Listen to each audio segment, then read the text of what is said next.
ویسے تو جدید سے مراد ہر وہ چیز ہے جو قدیم نہ ہو، لیکن سوال یہ بنتا ہے کہ اسلام نے عورت کو آج سے 1400 سال پہلے جو حقوق عطا کیے تھے، کیا وہ آج بھی کافی ہیں یا نہیں؟ عزیز دوستو، اگر آپ مغربی معاشرے کا بغور تجزیہ کریں تو آپ مجھ سے ضرور اتفاق کریں گے کہ مغربی عورت بہت کچھ کھو چکی ہے۔ مثلا وہ خاندانی نظام زندگی سے محروم ہوئی، ذہنی سکون سے محروم ہوئی، اور یہاں تک کہ وہ اپنے وقار اور نسوانیت سے بھی محروم ہو گئی۔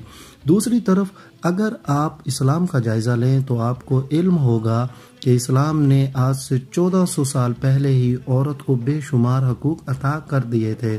قرآن مجید کی دوسری سورت سورہ بقرہ کی آیت نمبر 228 میں ارشاد باری تعالیٰ ہے کہ عورتوں کے لیے بھی معروف طریقہ پر ویسے ہی حقوق ہیں جیسے مردوں کے حقوق ان پر ہیں، البتہ مردوں کو ان پر ایک درجہ حاصل ہے، اور سب پر اللہ غالب اختیار رکھنے والا اور حکیم و دانا موجود ہے۔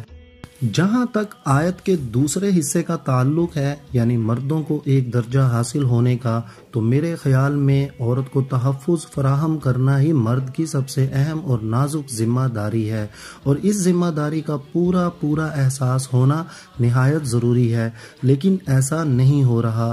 اقبال نے کیا خوب کہا ہے، نے پردہ نہ تعلیم نہیں ہو کے پورانی، نسوانیت زن کا نگہبان ہے فقط مرد۔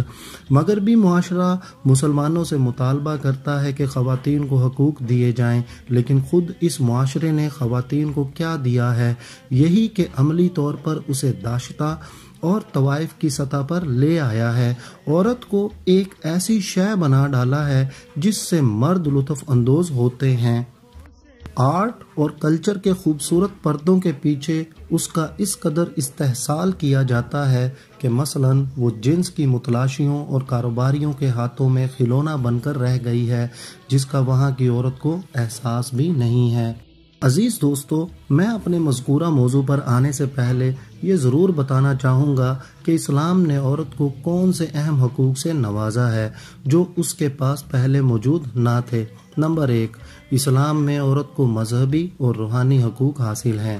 مثلا اسلام میں جنت کے حصول کے لیے جنس کی کوئی شرط موجود نہیں، جبکہ مغربی دنیا میں اسلام کے حوالے سے غلط فہمیاں موجود ہیں کہ اسلام میں جنت کا تصور صرف مرد کے لیے ہے، عورت کے لیے نہیں۔ اگر عورت اپنے تمام تر فرائض کو اسلام کے مطابق ادا کرے تو یقیناً جنت حاصل کرنے میں کامیاب ہو سکتی ہے۔ اسلام نے تو یہاں تک عزت دی ہے کہ جنت کو ماں کے قدموں میں رکھ دیا ہے۔ نمبر 2، اسلام میں عورت کو معاشی حقوق بھی حاصل ہیں۔ مثلا عورت کا روزی کمانا اور کام کرنا اسلام اس کی بھی پوری اجازت دیتا ہے، لیکن ایسا پیشہ اختیار کرنے کی اجازت نہیں دیتا جس میں عورت کے حسن و جمال کو نمایاں کیا جائے، مثال کے طور پر اداکاری اور ماڈلنگ وغیرہ۔ دوسری طرف اسلام تمام تر معاشی ذمہ داریاں مرد کو سونپتا ہے اور عورت پر کمانے کی ذمہ داری بالکل عائد نہیں کرتا۔ شادی سے پہلے یہ اس کے باپ یا بھائیوں کی ذمہ داری ہے کہ وہ اس کی تمام ضروریات اپنی استطاعت کی حد تک پورا کریں۔ شادی کے بعد یہ ذمہ داری اس کے شوہر کی طرف منتقل ہو جاتی ہے۔ نمبر 3، اسلام میں عورت کو معاشرتی حقوق بھی حاصل ہیں۔ وہ بحیثیت بیٹی، بیوی، ماں، بہن الگ الگ مقام پر الگ الگ حقوق کی مالکہ ہے۔ ایک وقت ایسا تھا جب بیٹیوں کو زندہ دفن کر دیا جاتا تھا، لیکن مغربی معاشرے کی عکاسی کرتے ہوئے پوری دنیا میں ہی ہزاروں حمل ضائع کیے جا رہے ہیں۔ کچھ علاقوں میں تو جب پتہ چلتا ہے کہ بیٹی پیدا ہونے والی ہے تو کہا جاتا ہے کہ 500 روپے خرچ کریں اور 5 لاکھ بچائیں۔